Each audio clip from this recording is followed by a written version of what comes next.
cross country is basically the neglected stepchild of track and field. And I totally get it, because people watch Olympic track and field, but nobody watches Olympic cross country. I hardly ever talk about it on this channel, and there's a reason for that.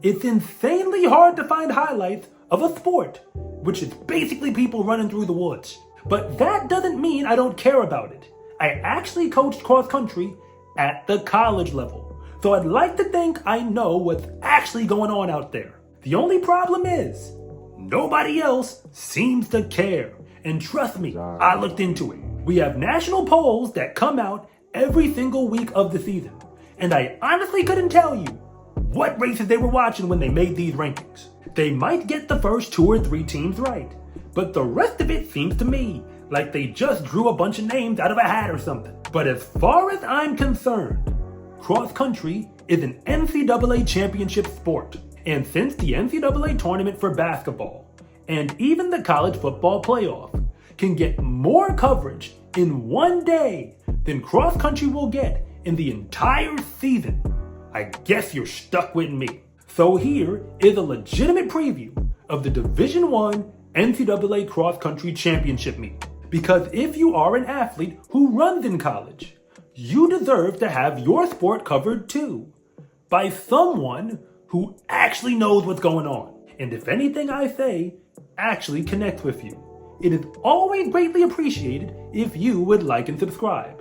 But if I don't, you can let me know in the comment section, because I try to read them all. I'm starting this off with the women's side, because honestly, things are way more straightforward over there. The team title is simply put, only coming down to 2 programs. NC State and Northern Arizona are basically in a dual meet out there. A bunch of other teams are going to be in the race, but let's be honest, they're just there to make it look good. They actually battled each other at the Lipscomb Invitational, which is basically a pre-national meet anyway. That meet went down to the wire, and literally, no other team that was there was close to either of them. Keep in mind, like half of the top 25 teams in the entire nation were there, including teams number 4 and 6. And I've sliced the numbers every which way, and it all keeps coming back the same. NC State does have the best runner between them and Northern Arizona, in Katelyn Tuohy, but I'll get back to her in a moment. So I'm gonna give it to the Lady Wolfpack, but it could go either way. But if you're looking for a sleeper team to root for, it's gotta be Lipscomb out of the Atlantic Sun. Yes, that is an actual conference in Division I, and no, they don't have a chance to win the whole meet, or even to go top 5, but they could threaten to make the top 10, which is a very big deal, especially when you consider you probably couldn't tell me where they are, and you definitely can't tell me their mascot. For the record, the answers are Nashville, Tennessee, and the Bison. I have no idea who does the rankings for the women, but the disrespect is unreal. Lipscomb destroyed their conference and beat Iowa State and Colorado at Nuttycombe, and they're still ranked below both of them. So forget about all that and trust me when I say those ladies can run. Besides, I love a good underdog story, and Lipscomb has a whole lot of fight in them. But the individual championship race is really what this meet is about. It's Katelyn Tuohy of NC State versus Parker Valby of the University of Florida, the rematch. Katelyn beat her outdoors in 2021 in the 5K, and again in cross country for 2022. But that last win was by only 3 seconds, and Parker is way better than that now. She is now the reigning national champion from outdoors, and beat Katelyn at the Nuttycombe Invitational by more than 10 seconds. It's hard to bet against the queen, but Parker Valby just might have her beat. And honestly, I'm shocked to think that I just said that sentence. Moving on to the men's side, things are very interesting because we have a dynasty that has been running things for the better part of a decade. Northern Arizona's men have won 6 of the last 7 national championships, and they're riding a 3-peat right now. They literally have all the best recruits, and they have the results to prove it. The only time they lose out on a recruit is normally when the recruit chooses to turn pro instead of running in college. But this year could be the year they lose, because Oklahoma State is just as good as them on paper.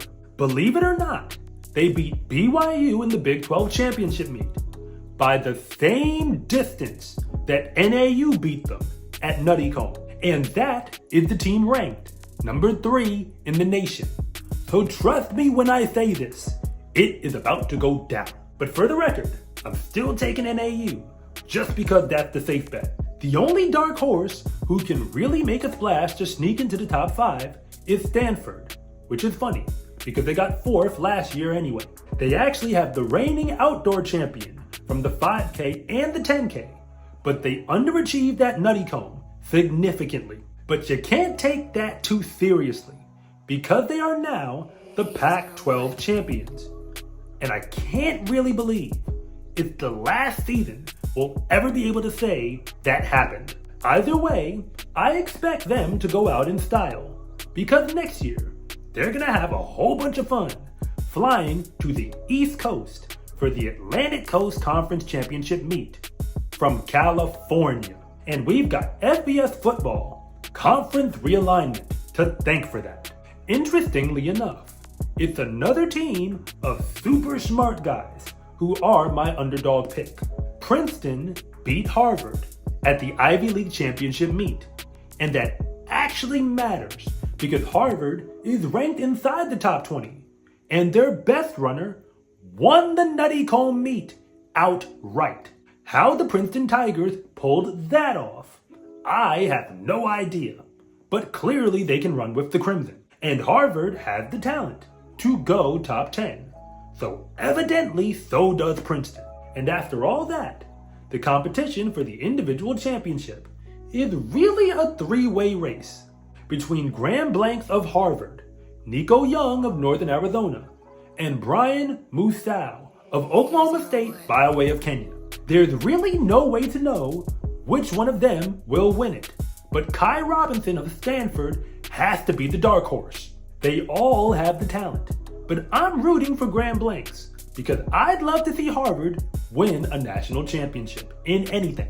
But I confess that your guess is just as good as mine.